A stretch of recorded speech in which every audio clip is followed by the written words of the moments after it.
कांग्रेस का बिखरता कुनबा। दरअसल कांग्रेस के दिग्गज नेताओं में शुमार पूर्व केंद्रीय मंत्री सुरेश पचौरी के अपने समर्थकों के साथ बीजेपी ज्वाइन करने के बाद हमें यह कहना पड़ रहा है और कांग्रेस के समीकरण फिर से एक बार बदले बदले से नजर आ रहे हैं। किस तरह से कांग्रेस लगातार अपने खेमे में नेताओं को रोक नहीं पा रही और कैसे खेमे में मायूसी लगातार बढ़ती जा रही है। इधर बीजेपी के खेमे में गए सुरेश पचौरी, गजेंद्र सिंह, राजू खेड़ी और संजय शुक्ला के चुनाव लड़ने की अटकलें भी अभी से तेज हो गई है।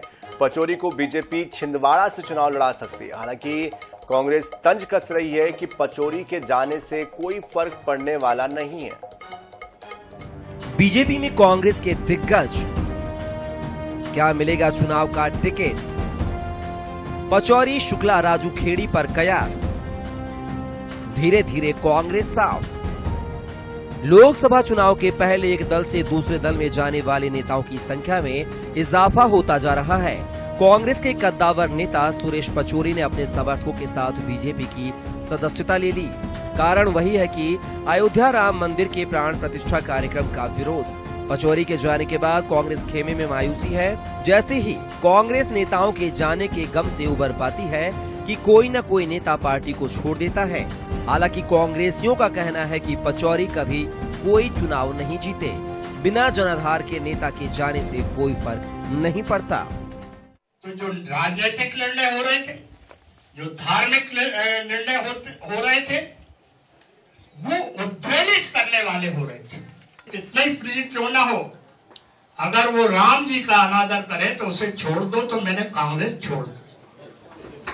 मैं सनातन धर्मी हूं। बीजेपी में जाने के बाद सुरेश पचौरी के छिंदवाड़ा, इंदौर से संजय शुक्ला और गजेंद्र सिंह, राजू खेड़ी के धार से चुनाव लड़ने की अटकलें शुरू हो गई हैं। बीजेपी का कहना है कि पार्टी योग्यता के अनुसार सभी नेताओं का संगठन के काम में लगाएगी। पूर्व सीएम शिवराज का कहना है कि पचौरी उनसे सीनियर नेता हैं, अब उनके साथ काम करने में अच्छा लगेगा। अलग अलग दलों में थे, अलग अलग विचारधारा थी उस समय, लेकिन जो शालीनता, शिष्टता और जो संस्कार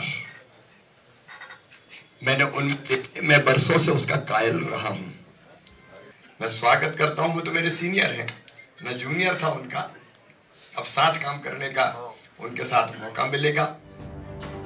वहीं कांग्रेस दल बदल के साथ पचौरी के पीछे पड़ गई है। कुछ नेता यह कह रहे हैं कि पचौरी अपने पूरे जीवन में एक भी चुनाव नहीं जीते, तो कुछ नेताओं का कहना है कि पुराने पत्ते गिरते हैं तभी नए पत्ते आते हैं। मुझे ये बड़ी दुख की बात है, इतने वरिष्ठ नेता इस उम्र में अगर पार्टी छोड़े, अगर पार्टी ने उन्हें कुछ नहीं दिया हो तो अलग बात थी, लेकिन सब कुछ दिया। अब वो क्यों गए, क्या कारण रहे, ये तो उनके व्यक्तिगत कारण हो सकते हैं, लेकिन चीजें बदलती है। धूप के बाद छांव भी आती है, तो कोई फर्क नहीं पड़ता पार्टी में। सबसे बड़ा सवाल यह है कि सुरेश पचौरी लगातार 4 बार राज्यसभा सांसद रहे और केंद्रीय मंत्री रहे, लेकिन उन्होंने कांग्रेस पार्टी क्यों छोड़ दी? वहीं दूसरा सवाल यह भी है कि बीजेपी के किस काम में पचौरी सहयोगी हो सकते हैं, क्योंकि पचौरी का ना तो जनाधार है और ना ही जनता के बीच में कोई छवि। INS न्यूज के लिए भोपाल से मनीष कांत जैन की रिपोर्ट।